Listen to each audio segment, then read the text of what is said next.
Sveiki, prieikite arčiau, klausykitės. Ar girdite? Pušų ošimą, vandens teliuskavimą į Visagino ežero krantą. O galbūt, tik galbūt, vos girdima kitų laikų aida, aš esu Visaginas. O galbūt, aš esu kolektyvinė šios vietos atmintis, gimusi iš ambicijų, suformuota istorijos, supama gamtos. Mane vadina jauniausių Lietuvos miestų. Bet mano istorija kartais atrodo sena, sluoksniuota kaip medžių rievės miškuose, kurie mane supa. Matote, aš esu kontrastų vieta. Miestas sumanytas atominių milžinų eroje, dabar besimokantis kvėpuoti kitokiu oru, randantis naują ritmą. Žmonės atvyksta čia ieškodami kažko kito. Sovietinės praeities aido, atšiauraus grožio uždarytos branduolinės širdies, o gal stebinančios ramybės tyruose, kurie mane glaudžia. Jie randa visą tai ir dar daugiau. Jie randa istoriją, kuri vis dar rutuliojasi. Mano pradžia buvo dramatiška. Įsivaizduokite, 8-asis dešimtmetis. Sovietų sąjunga siekianti žvaigždžių, galios, progreso. Ir čia, tarp šių tylių Lietuvos miškų ir ežerų, buvo priimtas sprendimas pastatyti vieną galingiausių pasaulyje atominių elektrinių – Ignaliną. RBMK tipo milžinė, Černobilio seserį, nors tada apie tai daug negalvojome. Viskas buvo apie energiją, apie ateitį. Bet tokiam milžinui reikia žmonių. Tūkstančių. Statybininkų, inžinierių, mokslininkų, šeimų, kur jie gyvens.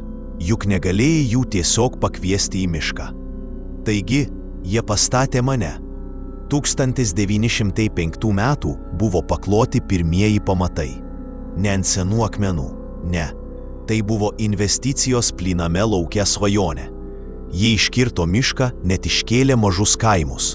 Vieną ironišką pavadintą Visaginu, kurio vardą vėliau atgavau. Miestas, kurį jie pastatė, iš pradžių buvo pavadintas Sniečkumi, komunistų veikėjo garbei. Jis buvo suplanuotas, o taip, kruopščiai suplanuotas. Sakoma, kad iš paukščio skrydžio atrodžiau kaip drugelis, išskleidęs savo gyvenamuosius sparnus. Kompaktiškas, efektyvus, pilnas aukštų daugiabučių, bet persmelktas žaliųjų erdvių, plačių pėsčiųjų takų. Sukurtas pėstiesiems, bendruomeniai, mažas pasaulis sau. Ir žmonės atvyko iš visų tos didžiulės sovietinės šalies kampelių. Rusijos, Baltarusijos, Ukrainos, Lenkijos, Totorijos. Kultūrų, kalbų, veidų mozaika. Jie atvyko statyti svajonės, valdyti milžiną. Ignalinos AE pirmasis blokas pradėjo veikti 83-aisiais. Antrasis 87-aisiais. Buvo planuojami 4 reaktoriai. Tikras energijos kolosas. Įsivaizduokite tą pasididžiavimą, tikslo jausmą.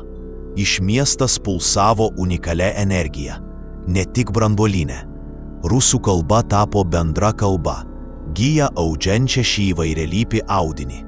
Galbūt buvome burbulas, šiek tiek izoliuotas, bet gyvybingas. Miestas, pastatytas vienam galingam tikslui, dūzgiantis gyvybę, netikėtai įsikūręs šalia ramių Drūkšių ežero, didžiausio Lietuvoje vandenų.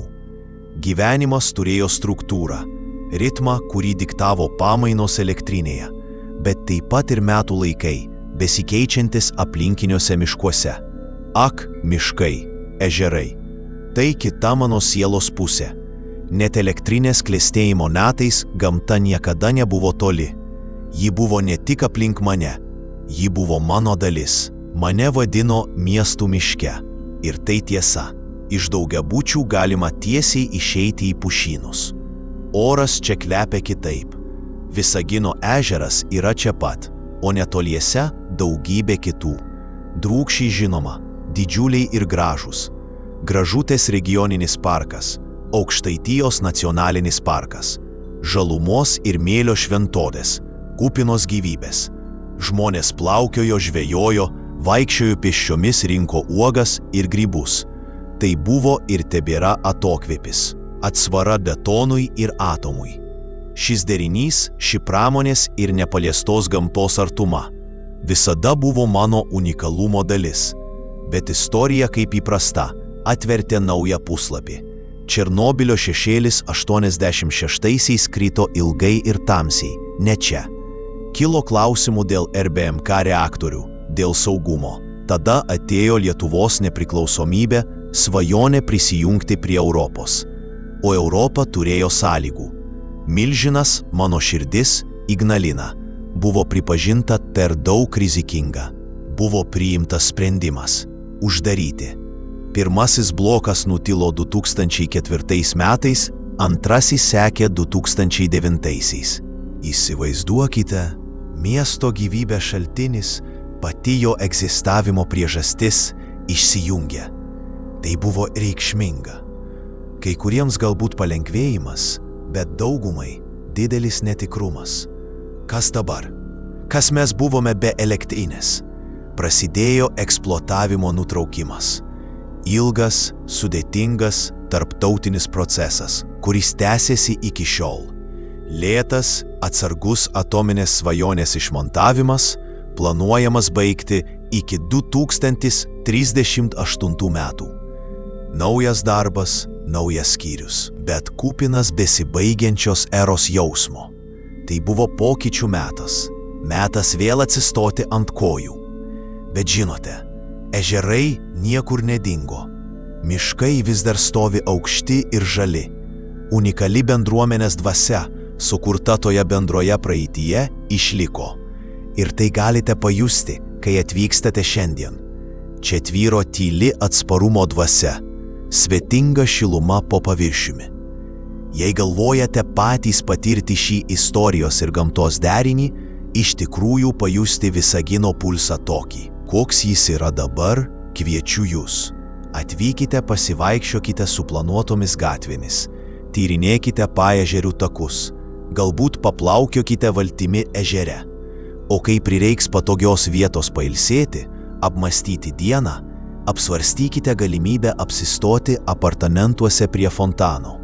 Įsikūrę tame ikoninėme pastate, kurį vietiniai meiliai vadina Mama, Papa, Ja. Jo neįmanoma nepastebėti. Prie fontano. Jie turi fantastišką reputaciją. Tikrai aukštus įvertinimus Booking.com, žinote. Tai puiki bazė tyrinėti ne tik miestą, bet ir nuostabes apylinkes, parkus, ežerus, tikras Visagino komforto skonis. Nuorodą rasite aprašyme po vaizdo įrašų, jei smalsu. Taigi pradėjome prisitaikyti. Turėjome. Uždarimas buvo iššūkis, be abejo. Kaip monoindustrinis miestas gali iš naujo save atrasti. Pradėjome žvalgytis į išorę ir į vidų. Diversifikuoti. Įsitvirtino lengvoji pramonė. Klestėjo medienos apdirbimo įmonės. Įsikūrė medicinos prietaisus gaminanti įmonė Intersurgical, atnešdama naujų darbo vietų. Pradėjome kalbėti apie tapimą lėtų miestų, išnaudojant mūsų žaliasias erdves, ramų gyvenimo tempą, pritraukiant nuotoliniu būdu dirbančius žmonės, ieškančius gyvenimo kokybės, o ne įtempto tempo. Ir tada nutiko kai kas netikėto. HBO serialas Černobylis. Dalis jo buvo filmuota čia pat, Ignalinoje.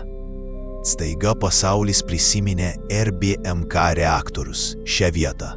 Ir susidomėjimas išaugo. Branduolinis turizmas, taip jį vadina. Žmonės norėjo pamatyti valdymo pultą, pereiti eksploataciją baigusios elektrinės koridoriais. Pradėjome siūlyti ekskursijas, žinoma, kruopščiai valdomas. Keistas likimo posūkis, ar ne? Mūsų praeitis, tiek daug netikrumo šaltinis, tapo unikaliu traukos objektu smalsiam keliautojui. Net planuojame tinkamą lankytojų centrą, kad papasakotume visą istoriją, statybą, eksploatavimą, uždarimą. Tai reiškia prisijimti savo pasakojimą, dalytis savo unikalią kelionę. Sužydėjo ir kultūriniai projektai, stiprinantys ryšius mūsų vis dar įvairialypėje bendruomenėje, jungiantys kartas. Taigi, kas aš esu šiandien? Aš vis dar esu Visaginas, vis dar miestas panašus į drugelį, vis dar supamas miškų ir ežerų, vis dar namai tam unikaliam žmonių mišiniui. Sovietmečio pastatai stovi, paminklai konkrečiam laikui, bet gyvenimas juose dabar verda kitaip. Milžinė Ignalinos AE tyli, lėtai ardoma, bet jos buvimas neabejotinas, žavingas pramoninio paveldo gabalėlis. Taigi, kas aš esu šiandien? Aš esu miestas pereinamajame laikotarpyje. Taip, bet neapibrėžiamas vien praradimu. Mane apibrėžia atsparumas, mano praeities ir mano potencialo derinys. Siū žvilgsnį į 20-ųjų amžiaus ambicijų širdį, branduolinio amžiaus realijas, pokyčių iššūkius ir nepavaldų laikui gamtos grožį. Viską vienoje vietoje. Nesu pagrindinėme turistinėme kelyje. Esu nukrypimas, atradimas tiems, kurie ieško autentiškumo, kurie nori suprasti istorijos sluoksnius ir pamatyti bendruomenę, kuriančią savo ateitį. Atvykite ir pamatykite patys. Pasivaikščiokite mano takais, klausykitės istorijų, pajuskite unikalią atmosferą. Visaginas yra daugiau nei taškas žemėlapyje, daugiau nei tik buvęs branduolinis miestas. Aš esu gyva istorija, vieta, kur susitinka dvi epochos, kur gamta apkabina istoriją, o mano kitas skyrius, jis vis dar rašomas. Galbūt ir jūs tapsite maža jo dalimi.